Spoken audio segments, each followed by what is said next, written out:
नमस्कार दोस्तों, मैं राकेश ऑफ एसी अकेडमी से।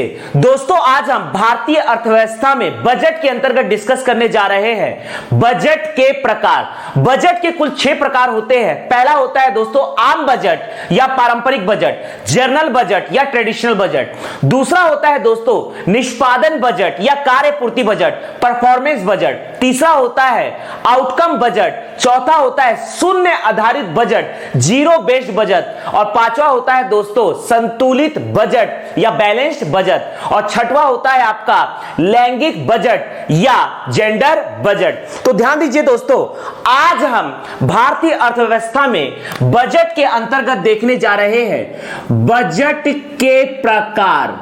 बजट के प्रकार, ध्यान दीजिएगा दोस्तों, बजट के प्रकार या इसे हम कह सकते हैं टाइप्स ऑफ बजट। ध्यान दीजिएगा दोस्तों, तो आज हम डिस्कस करने जा रहे हैं बजट के प्रकार। बजट का पहला प्रकार है दोस्तों आम बजट। आम बजट या पारंपरिक बजट या पारंपरिक बजट। आम बजट या पारंपरिक budget. General budget, general budget या ट्रेडिशनल बजट। Traditional budget. दूसरा है दोस्तों निष्पादन बजट। दूसरा है आपका निष्पादन बजट। दूसरा है निष्पादन बजट या परफॉर्मेंस बजट। दूसरा है दोस्तों परफॉर्मेंस बजट। ध्यान दीजिएगा। अगला है आउटकम बजट। अगला है दोस्तों आउटकम बजट। अगला है, तीसरा है आउटकम बजट। Outcome budget. ध्यान दीजिएगा। अगला है शून्य आधारित बजट। शून्य आधारित बजट। शून्य आधारित budget, zero based budget. Zero based budget. ध्यान दीजिएगा। इसके बाद है दोस्तों संतुलित बजट। संतुलित बजट। संतुलित बजट या बैलेंस्ड बजट। Balanced budget. और लास्ट है दोस्तों लैंगिक बजट या जेंडर बजट। लैंगिक बजट या जेंडर बजट। Gender budget. तो चलिए दोस्तों, आज हम डिस्कस करने जा रहे हैं बजट के प्रकार। आम बजट, पारंपरिक बजट, जनरल बजट या ट्रेडिशनल बजट। दूसरा है निष्पादन बजट या परफॉर्मेंस बजट। तीसरा है आउटकम बजट। चौथा है दोस्तों शून्य आधारित बजट, जीरो बेस्ड बजट। पांचवा है संतुलित बजट या बैलेंस्ड बजट। और छठवां है दोस्तों लैंगिक बजट, जेंडर बजट। ध्यान दीजिएगा दोस्तों, सबसे पहले हम डिस्कस करने जा रहे हैं आम बजट या पारंपरिक बजट किसे कहते हैं। जनरल बजट या ट्रेडिशनल बजट वह बजट जिसमें सरकार के आगामी वर्ष के आय तथा व्यय का लेखा जोखा होता है, आम बजट कहलाता है। ध्यान दीजिएगा दोस्तों, वह बजट जिसमें सरकार के आगामी वर्ष के आय तथा व्यय का लेखा जोखा होता है, आम बजट कहलाता है। ध्यान दीजिएगा दोस्तों, अर्थात आम बजट में सरकार के आगामी वर्ष के आय तथा व्यय का लेखा जोखा होता है। इसमें होता है दोस्तों लेखा जोखा होता है। ध्यान दीजिएगा दोस्तों,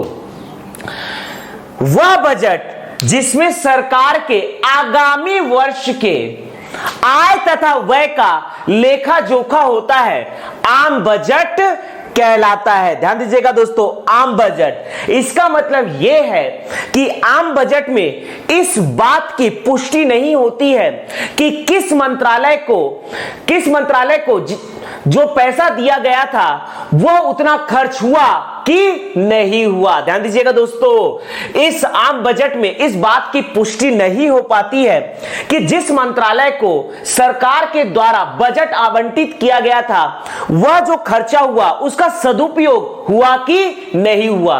अर्थात आम बजट में परिणाम के बारे में जिक्र नहीं होता है। यदि किसी मंत्रालय को बजट आवंटित किया जाता है सरकार के द्वारा, तो उसने कितना काम किया, कितना % काम हुआ, उसमें कितने खर्चे हुए, वास्तविक खर्चा हुआ कि नहीं हुआ, इसका परिणाम जाहिर नहीं होता है आम बजट में। इसलिए भारत सरकार 25 अगस्त 2005 से भारत में निष्पादन बजट पेश किया जा रहा है। निष्पादन बजट अर्थात परफॉर्मेंस बजट, इसमें सरकार के द्वारा किए गए कार्यों के परिणाम के आधार पर बजट बनाया जाता है। ध्यान दीजिएगा दोस्तों, यहां पर निष्पादन बजट में सरकार जो भी काम करती है उस काम के परिणाम के आधार पर जो बजट बनाया जाता है, सरकार द्वारा किए जाने वाले कार्यों के परिणाम के आधार पर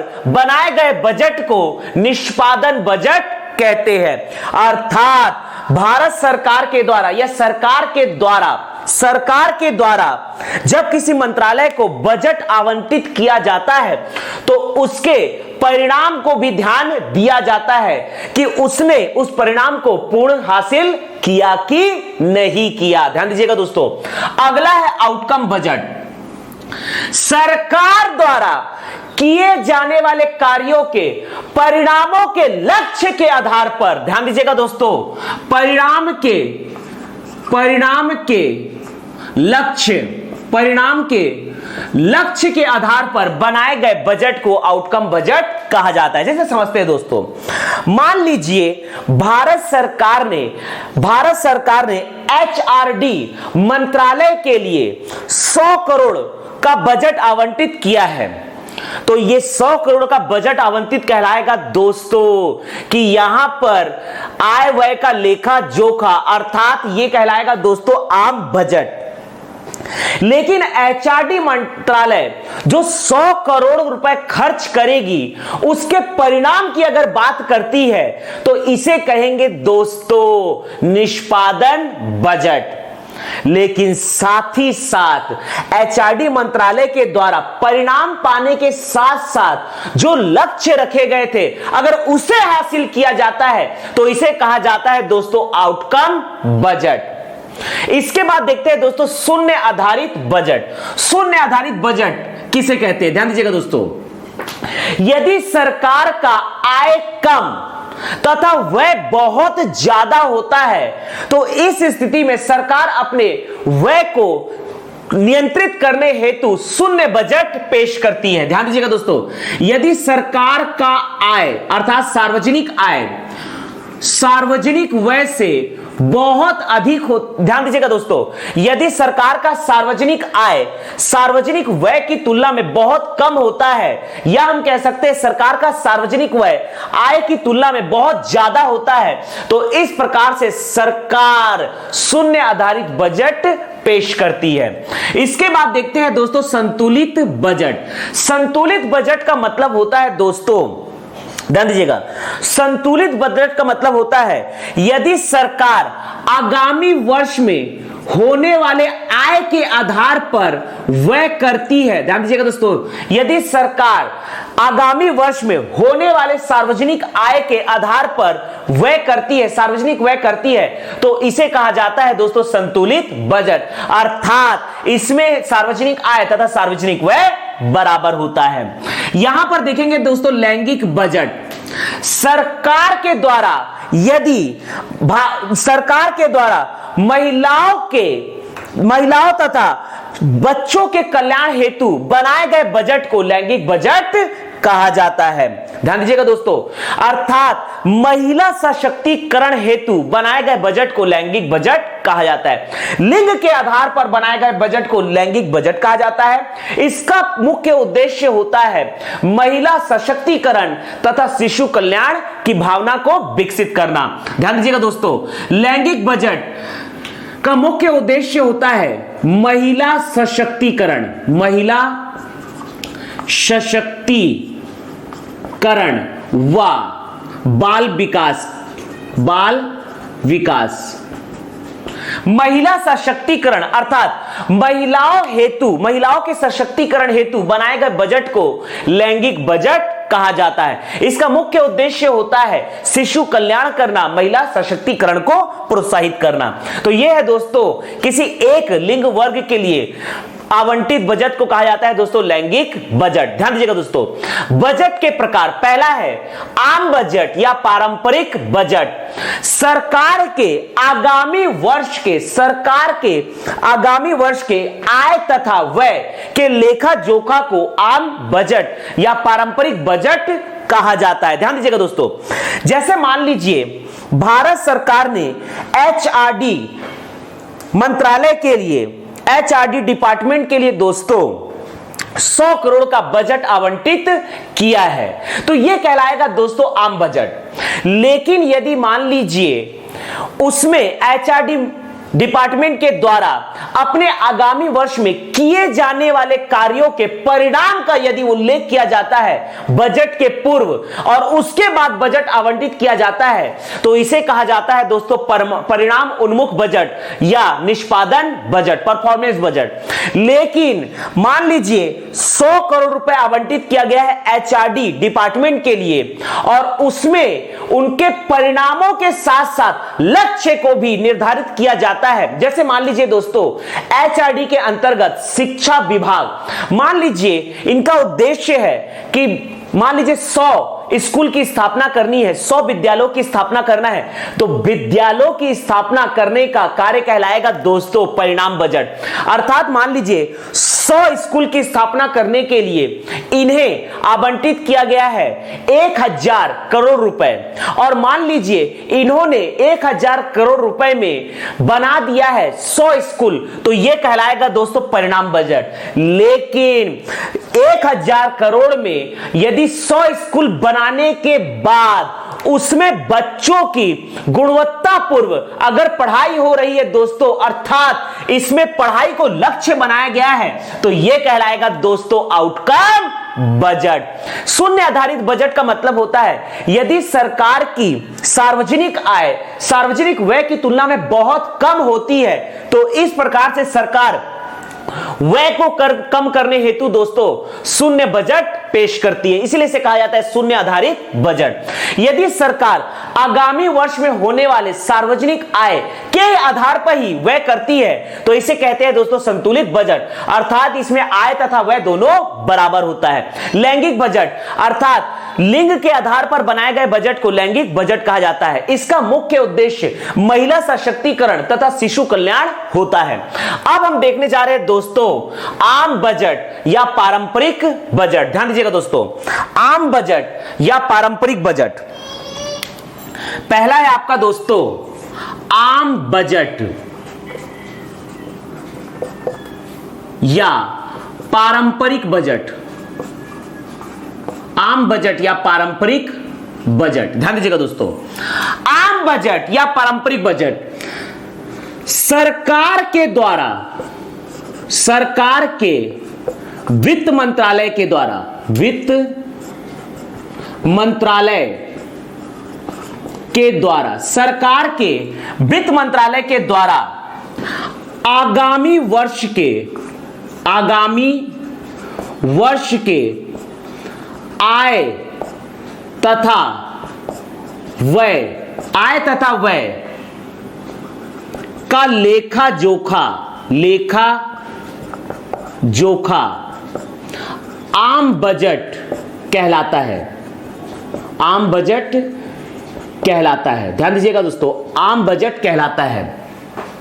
बजट का मुख्य उद्देश्य होता है कि विधायिका के माध्यम से कार्यपालिका के द्वारा जो बजट आवंटित किया गया है वह सदुपयोग हो रहा है कि नहीं, इसे नियंत्रित किया जाता है। ध्यान दीजिएगा दोस्तों, इसका उद्देश्य होता है विधायिका के माध्यम से, विधायिका के माध्यम से, विधायिका के माध्यम से कार्यपालिका को आवंटित बजट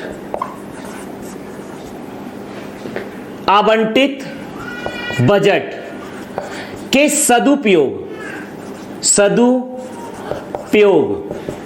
हेतु प्रेरित करना व नियंत्रित करना।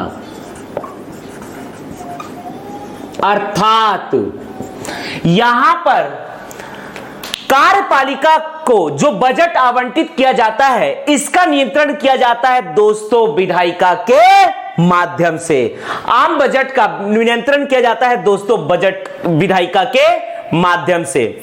लेकिन वर्तमान में ये जो आम बजट है दोस्तों ये पौराणिक विधि के आधार पर है, अर्थात यहां पर सिर्फ और सिर्फ आय व्यय का लेखा जोखा होता है, लेकिन इसमें परिणाम की बात नहीं की जाती कि जिस मंत्रालय को पैसा दिया गया है भारत सरकार के द्वारा, अगर किसी मंत्रालय को खर्च हेतु पैसा दिया गया है तो उसके द्वारा किस क्षेत्र में पैसा लगाया जा रहा है इसका अंततः परिणाम नहीं आता है, तो इससे दिए जाने वाले धन का दुरुपयोग हो सकता है। इसे बचाने के लिए वर्तमान में 25 अगस्त 2005 से तत्कालिक वित्त मंत्री पी चिदम्बरम के द्वारा लाया गया है दोस्तों भारत में पहली बार निष्पादन बजट। ध्यान दीजिएगा दोस्तों, तो अगला हम देखने जा रहे हैं निष्पादन बजट।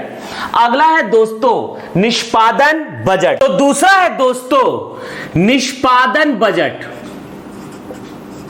अगला है निष्पादन बजट, परफॉर्मेंस बजट। ध्यान दीजिएगा दोस्तों, सरकार के द्वारा, सरकार के वित्त मंत्रालय के द्वारा, वित्त मंत्रालय के द्वारा, सरकार के वित्त मंत्रालय के द्वारा, सरकार के वित्त मंत्रालय के द्वारा किसी मंत्रालय के द्वारा किए जाने वाले कार्यों के परिणाम, ध्यान दीजिएगा दोस्तों, परिणाम सरकार के वित्त मंत्रालय के द्वारा किसी मंत्रालय के द्वारा किए जाने वाले कार्यों के परिणाम के आधार पर बनाए गए बजट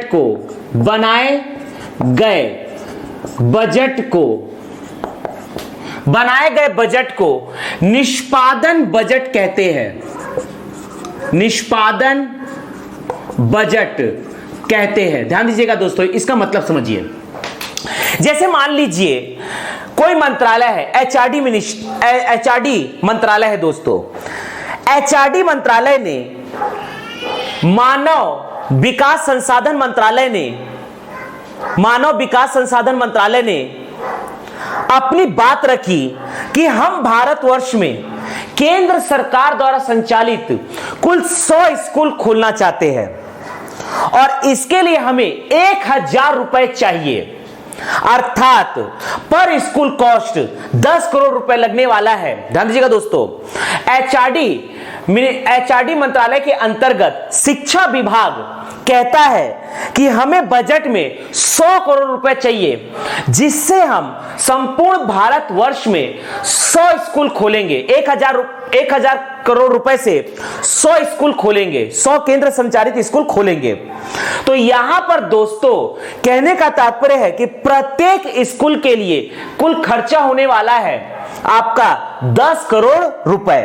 तो 10 करोड़ रुपए तो लगेंगे ही, साथ ही साथ इसका संपूर्ण लेआउट तैयार किया जाएगा, इसकी योजना बनाई जाएगी, प्लानिंग की जाएगी, इसका प्रारूप स्ट्रक्चर तैयार किया जाएगा और उसके बाद बजट में वित्त मंत्रालय के समक्ष, एचआरडी मंत्रालय के द्वारा वित्त मंत्रालय के समक्ष अपने मांग को पेश किया जाएगा।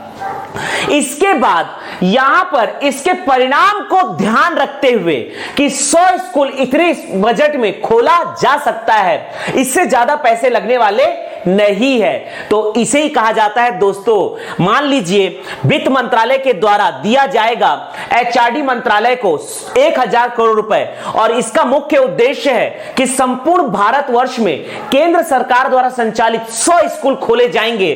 तो यही है दोस्तों परिणाम कि स्कूल इतने पैसे में खोला जाएगा। इसकी सबसे पहले प्लानिंग स्ट्रक्चर तैयार किया जाता है, अर्थात यहां मुख्य फोकस होता है दोस्तों कार्य के परिणाम में कि पैसा सही जगह लगने वाला है, इसका सदुपयोग होने वाला है। इसीलिए भारत में 25 अगस्त 2005 को भारत का पहला निष्पादन बजट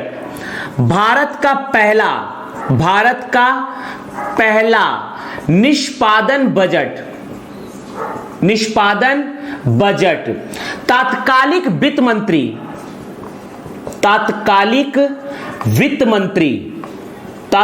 वित्त मंत्री पी चिदंबरम के द्वारा पेश किया गया। ध्यान दीजिएगा दोस्तों, तो भारत में पहली बार तात्कालिक वित्त मंत्री पी चिदंबरम के द्वारा भारत का पहला निष्पादन बजट पेश किया गया 25 अगस्त 2005 को। तो यह है दोस्तों भारत का पहला निष्पादन बजट का मुख्य उद्देश्य होता है कि जो भी कार्य किया जा रहा है, यदि किसी मंत्रालय को बजट आवंटित किया गया है तो सबसे पहले उसे किए जाने वाले कार्यों का परिणाम बताना होगा, तभी उसे बजट आवंटित किया जाता है। इसे ही कहा जाता है दोस्तों निष्पादन बजट। लेकिन मान लीजिए कार्य का परिणाम बताया गया, लेकिन परिणाम के बाद जो कार्य किया गया है उसका लक्ष्य हासिल हुआ कि नहीं हुआ, इसके लिए आउटकम बजट पेश किया जाता है। ध्यान दीजिएगा दोस्तों, मान लीजिए वित्त मंत्रालय ने एचआरडी डिपार्टमेंट के शिक्षा विभाग को 1000 करोड़ रुपए दिए हैं ताकि संपूर्ण भारतवर्ष में कुल 100 केंद्र संचालित स्कूल खोले जा सके। लेकिन ध्यान दीजिएगा, स्कूल खोलने का मुख्य उद्देश्य है भारत में शिक्षा का विकास करना, अर्थात उसमें एडमिशन हो बच्चों का और बच्चों को गुणवत्तापूर्ण पढ़ाई एजुकेशन दी जा सके, शिक्षा दी जा सके। तो यहां पर दोस्तों, यहां पर स्कूल बन गया, यह हुआ परिणाम, लेकिन स्कूल में बच्चों की गुणवत्तापूर्वक पढ़ाई हो रही है, इसे कहेंगे दोस्तों लक्ष्य। अर्थात भारत सरकार का मुख्य उद्देश्य स्कूल खोलना नहीं है, बल्कि स्कूल खोल के बच्चों को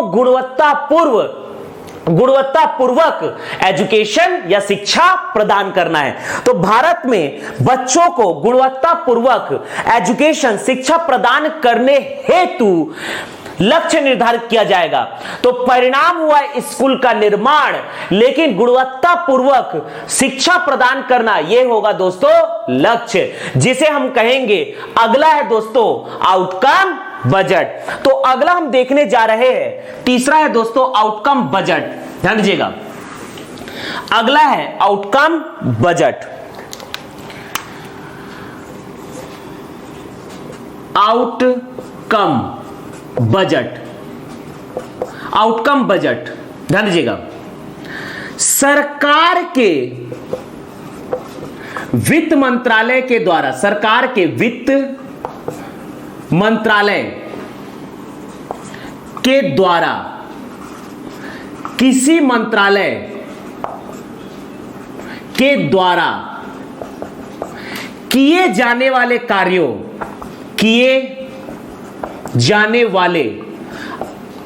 आगामी वित्तीय वर्ष में किए जाने वाले कार्यों के द्वारा आगामी वित्तीय वर्ष में, आगामी वित्तीय वर्ष में किए जाने वाले कार्यों के परिणाम के लक्ष्यों के आधार पर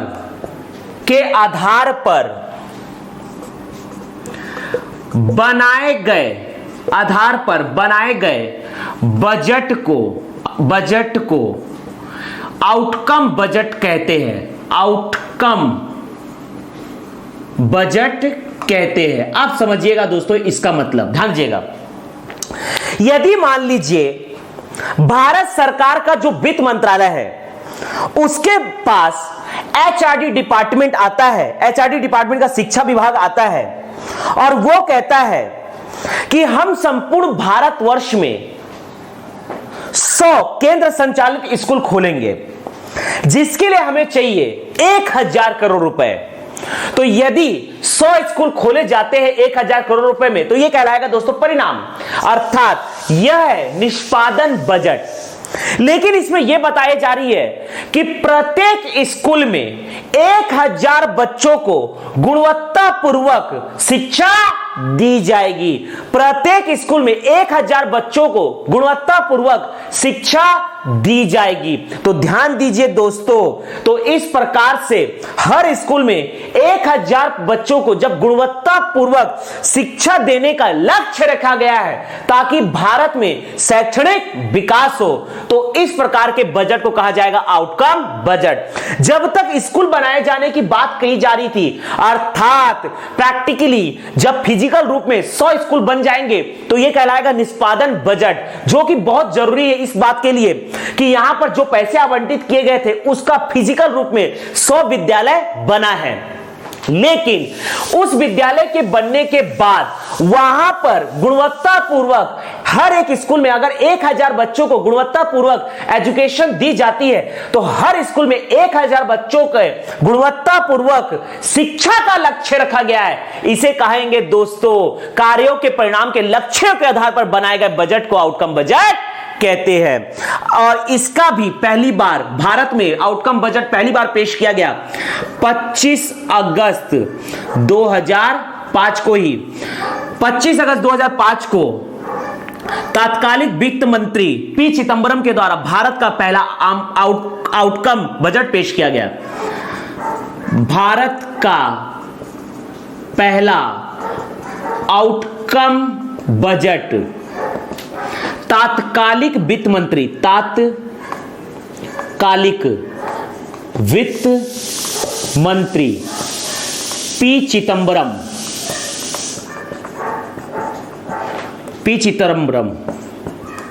के द्वारा पेश किया गया। ध्यान दीजिएगा दोस्तों, तो यह था आपका आउटकम बजट। अब हम अगला डिस्कस करने जा रहे हैं दोस्तों शून्य आधारित बजट। ध्यान दीजिएगा, अगला हम डिस्कस करने जा रहे हैं शून्य आधारित बजट। ध्यान दीजिएगा दोस्तों, क्या होता है शून्य आधारित बजट? चौथा है शून्य आधारित बजट। शून्य आधारित बजट, ध्यान दीजिएगा दोस्तों, शून्य आधारित बजट। यदि सरकार का आय कम तथा सार्वजनिक व्यय ज्यादा हो, तो इस प्रकार से सरकार अपने सार्वजनिक व्यय को कम करने हेतु जो बजट बनाती है उसे कहते हैं दोस्तों शून्य आधारित बजट। सरकार के वित्त मंत्रालय के द्वारा, वित्त मंत्रालय के द्वारा, सरकार के वित्त मंत्रालय के द्वारा सार्वजनिक व्यय को कम करने हेतु बनाए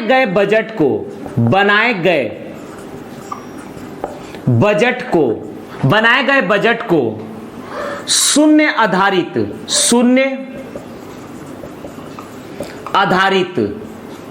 बजट कहते हैं।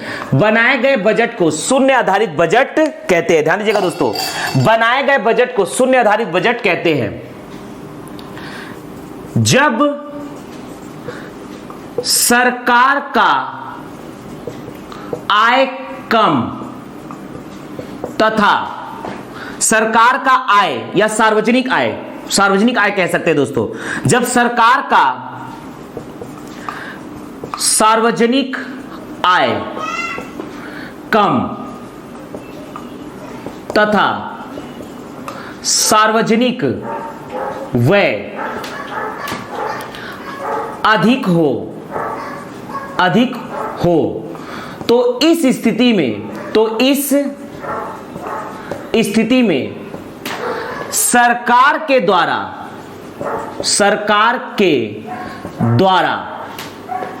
शून्य बजट पेश किया जाता है। शून्य बजट पेश किया जाता है। जब सरकार का सार्वजनिक आय कम तथा सार्वजनिक व्यय अधिक हो तो इस स्थिति में सरकार के द्वारा शून्य बजट पेश किया जाता है। ध्यान दीजिएगा, इसका उद्देश्य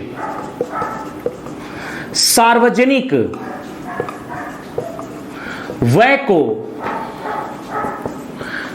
कम करना होता है। इसका उद्देश्य सार्वजनिक व्यय को कम करना होता है।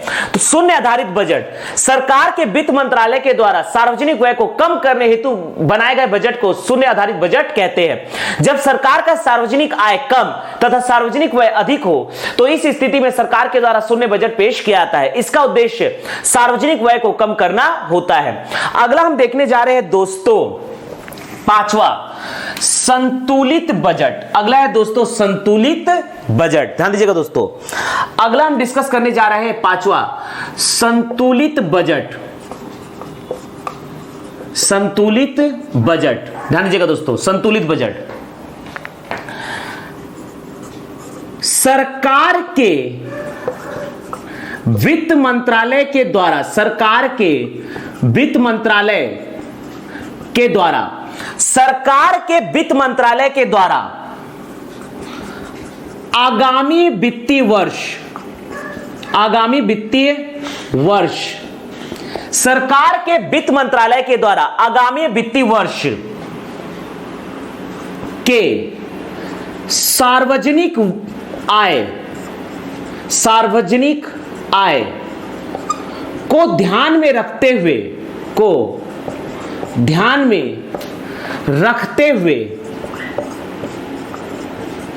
जब सार्वजनिक व्यय को ध्यान में रखते हुए जब सार्वजनिक व्यय किया जाता है तो इस प्रकार के बजट को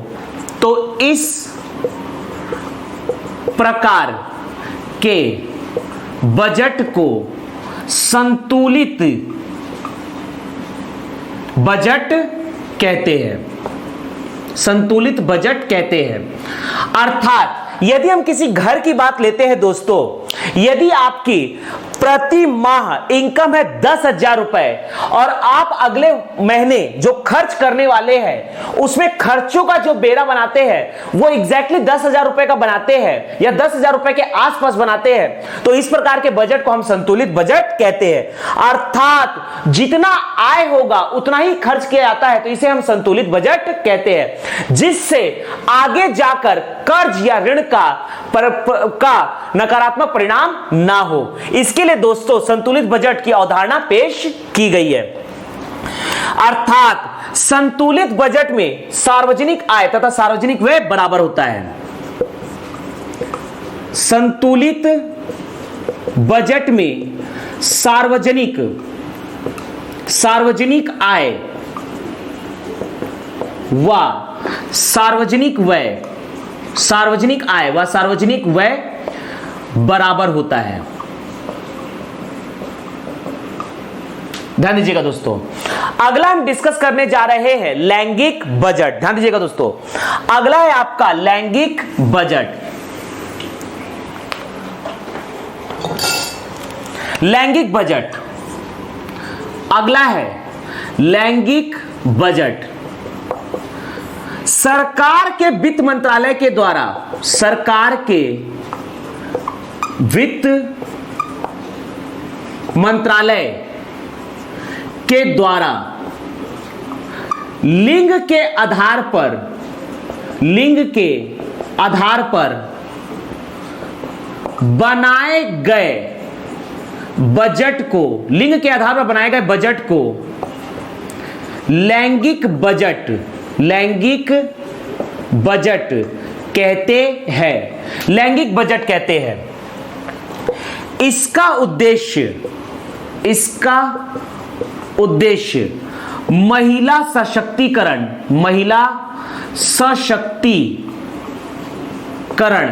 व शिशु कल्याण होता है। अर्थात महिलाओं तथा बच्चों के विकास हेतु बनाए गए बजट को लैंगिक बजट कहते हैं। अर्थात हम कह सकते हैं महिला व बच्चों के विकास हेतु बनाए गए बजट को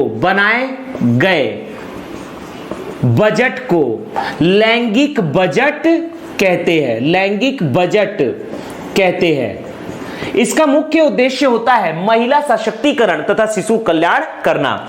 सरकार के वित्त मंत्रालय के द्वारा लिंग को आधार मानकर बनाए गए बजट को लैंगिक बजट कहते हैं। इसका उद्देश्य महिला सशक्तिकरण व शिशु कल्याण होता है। महिला व बच्चों के विकास हेतु बनाए गए बजट को लैंगिक बजट कहते हैं। तो इस प्रकार से हमने दोस्तों बजट के प्रकार को डिस्कस किया।